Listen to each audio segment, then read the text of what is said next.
Everybody work hard. Gotta appreciate Tech Systems for coming out. And I also want to thank the Microsoft vendors because those guys kind of opened the doors for us. The certification with most programs is usually with Microsoft is 3 days. So you'll pay anywhere between $1,500 to $2,000. You sit in a room, you'll watch some videos, and they'll send you home. That's all you get. Here we don't do that. We have 10 months of ongoing certification. We send people to AWS webinars. We bring vendors in, we bring IT executives in, and we want to promote communication in a team-based environment. And everybody. Every single thing that you were doing in that presentation is real world. The skills that you guys acquired that during this project is exactly what employers are looking for. Definitely the call in at 7, 8 o'clock at night and waking them up and different things happening, that happens. IT, I mean, a lot of businesses, every business can't run without IT.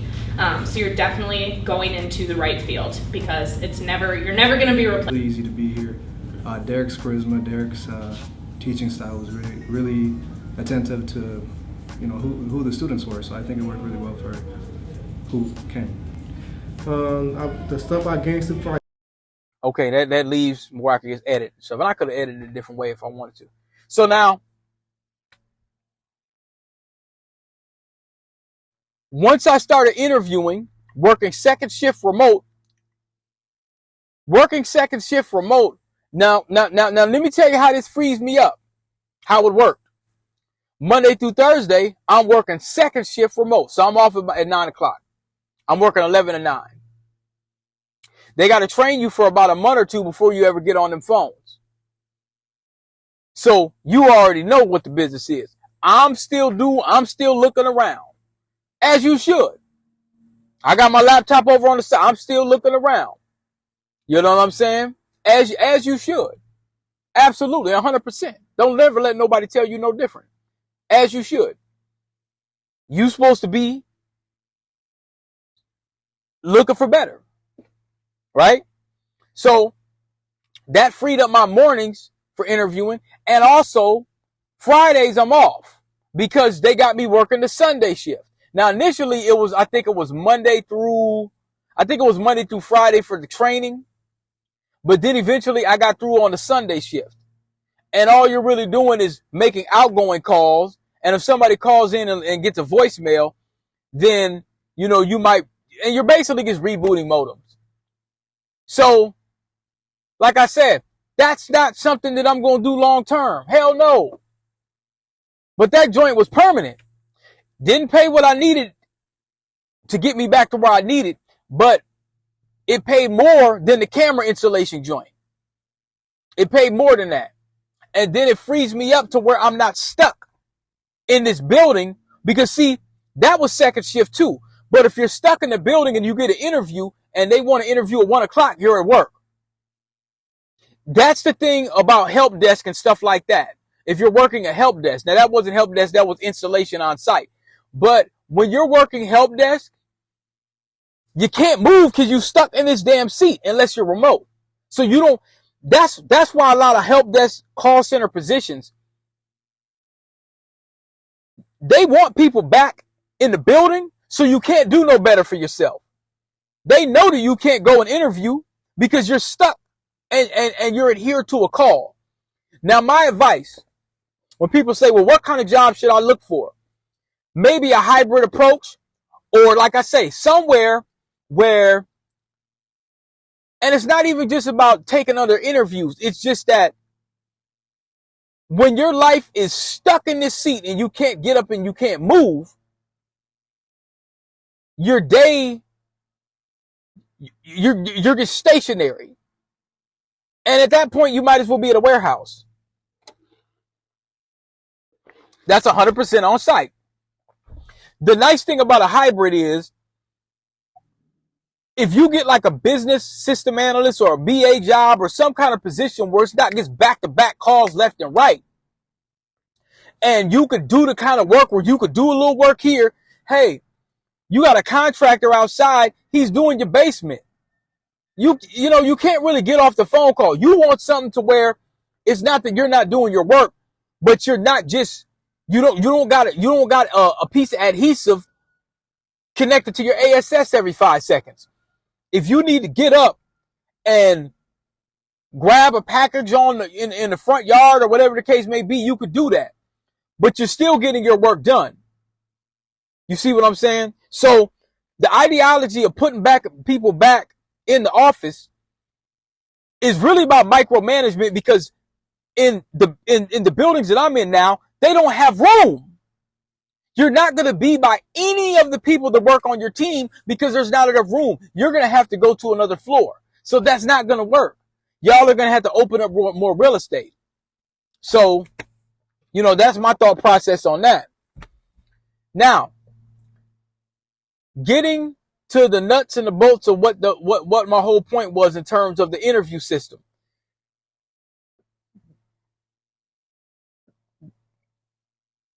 The interview that I did, and I'll break that down. Get these flies up out of here.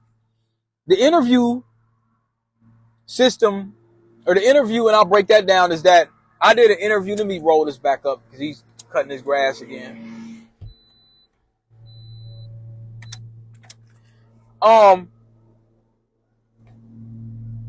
He cuts our grass real good too. The interview system, the interview that I took was what they call level 2. Now that was probably similar to what I did in this environment before. If you notice, now I'm giving y'all a little prep because I'm going to upload this video today. If you notice, the questions that they ask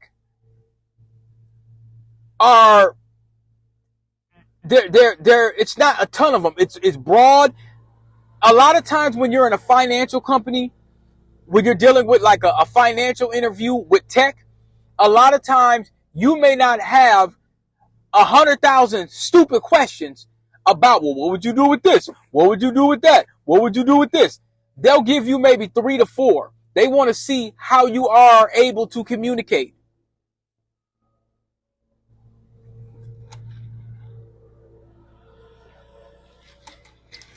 How are you able to communicate? Are you able to communicate well? That's a key thing that they want. That's a key skill set. And when you look at AI, now you're going to see in a minute, my point exactly again, we're not fully in the AI space just yet. You're going to hear him say that. We're not fully in the AI space just yet.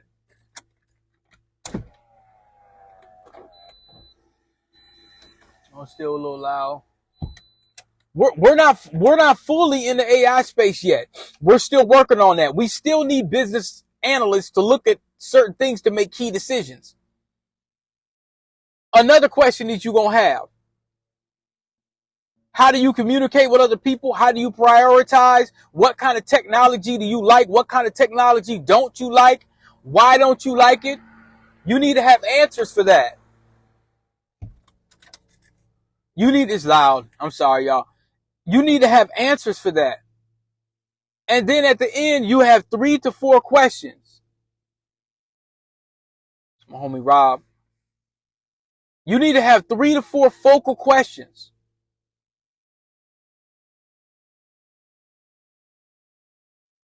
Now I'm going to do an interview with my homie and stuff. He was down there and they say, I think Tucson, they say it's Tucson, Arizona.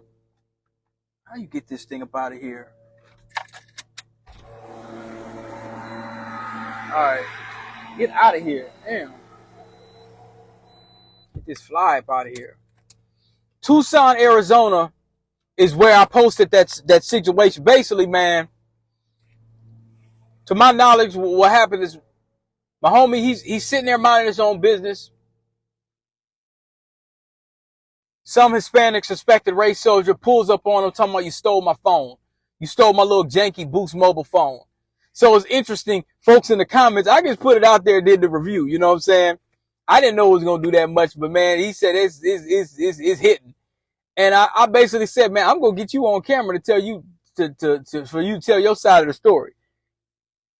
You know what I'm saying? Because you was accused of doing something you wasn't going to do. You seen a black man get sitting around and you said he did it. You got the wrong person. And folks is backing her up, talking about, well, Oh, don't divide us and all. We ain't doing that. No, no, no. Yeah, that day's over.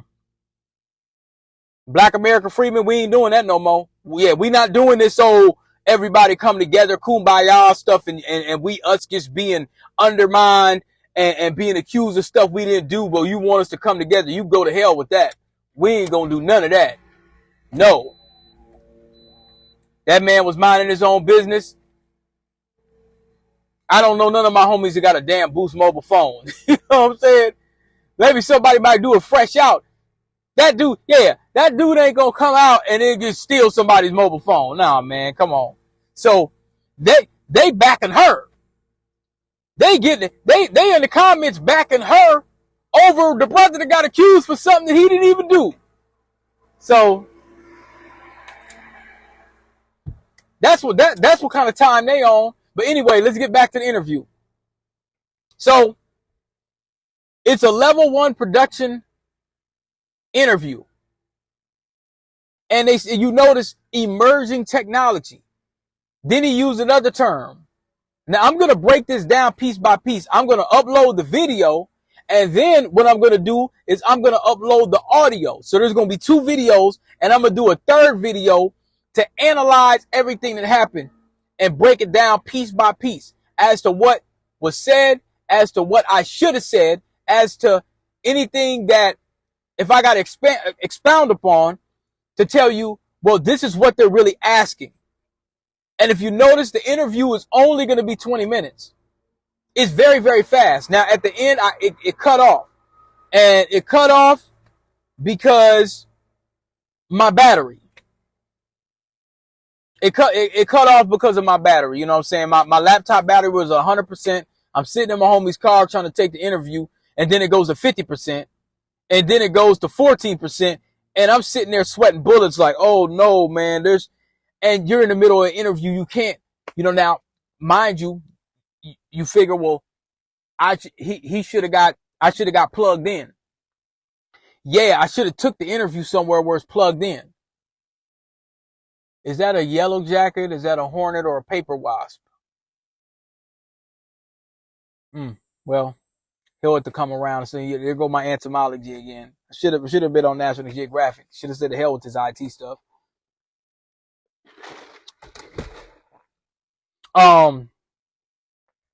So when they say production support, you're going to hear something about code. We don't do the code, but you're going to have to learn new technologies and learn different things as they come along. I would much rather do that. That's something that I have been doing anyway. When I mentioned something about doing DevOps, dealing with Kubernetes and Docker, I'm no expert at that whatsoever. That was my first time really being able to touch that technology. But I dealt with what they call observability tools, Splunk, SolarWinds, things of that nature. So that was a term that I was trying to search, and I couldn't remember what he said. But now I remember. It's observability tools. Put that in your resume if you use Splunk, even if you played around with it. Like I was telling y'all, go and just learn how to use it and get the power user certification, which I believe is free. You know what I'm saying? So I used that when I was at the out there with UHG, and I used that when I was in at the banking place. I also saw something that I thought was very interesting. For a position I applied at this same place I interviewed, I got denied the permanent position based on qualifications or something like that or whatever. I'm very qualified exactly for that position. They probably disqualified me from that one because they're looking at me for this one. That's a strong possibility that happened. And I'm eligible for rehire as a perm or a contractor. So that's something that I had to call HR about and ask and stuff, and like I say, no hard feelings. This is business. Even the story I told you about with the JP Morgan, the brother from JP Morgan, it happened. I ain't got no issue with the company itself. These were people that was doing this kind of stuff. Talking behind the brother's back or whatever. This is a different department. Night and day. It's a whole different ball game. You know what I'm saying? But I told it for what it was. I just felt like that's something that y'all would want to know, that happened in that environment. You know what I'm saying? These things happen. You know, a lot of times people would say, well, don't say anything, don't speak out. You know, you might be worried about going back or whatever the case may be. I'm like, well, I got an interview. You know what I'm saying? I didn't mention any specific names to anybody. I just said what happened. You know, so, you know, a lot of times, like I say, y'all don't really see too many channels like this where I quote unquote whistleblow.